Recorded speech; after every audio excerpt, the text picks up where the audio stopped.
Mai no es tenia d'haver produït, i no es tenia d'haver produït mai per dues raons, si més no. La primera, perquè quan el poble parla no hi ha cap tribunal que pugui enmendar allò que ha votat el poble, i el poble de Catalunya i ha ratificat l'Estatut de Catalunya, i per tant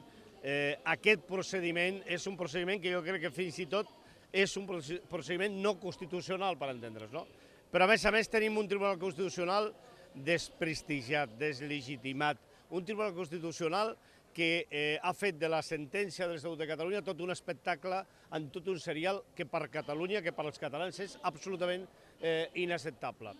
Per tant, jo crec que avui el que s'ha de ratificar és amb el nostre ple suport a l'autogovern que els ciutadans i ciutadanes de Catalunya hem ratificat en referèndum a l'hora d'aprovar l'Estatut de Catalunya. Tenim un estatut que hem de desenvolupar plenament i que hem de desenvolupar fins i tot aquelles parts que avui el Tribunal Constitucional ha tirat enrere. I jo crec que aquesta és la resposta política que caldrà anar confeccionant en els propers mesos. Segurament trigarem una mica més perquè no hem d'obviar que d'aquí 2 dies hi ha unes eleccions al Parlament de Catalunya, però des de la societat civil hem de dir de manera clara i nítida que el nostre estatut és plenament constitucional, que el volem desenvolupar de manera plena i que és un estatut que, a més, des del nostre punt de vista, només conté que una part de les aspiracions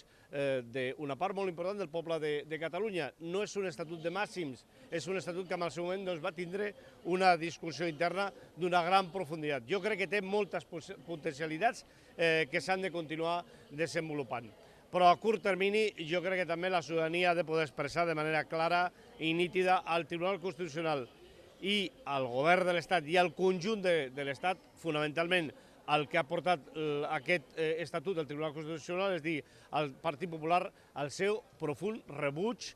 malestar i indignació per aquesta retallada. I en aquest sentit, jo crec que en els propers dies la ciutadania ha d'expressar aquest rebuig al carrer. Jo crec que hi ha condicions perquè es pugui fer una gran mobilització unitària. Nosaltres estem treballant amb això des de fa mesos, juntament amb altres organitzacions, perquè creiem que més enllà del moment que estem visquent, que és complexa des del punt de vista econòmic i complexa des del punt de vista polític, doncs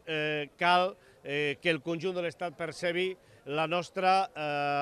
irrenunciable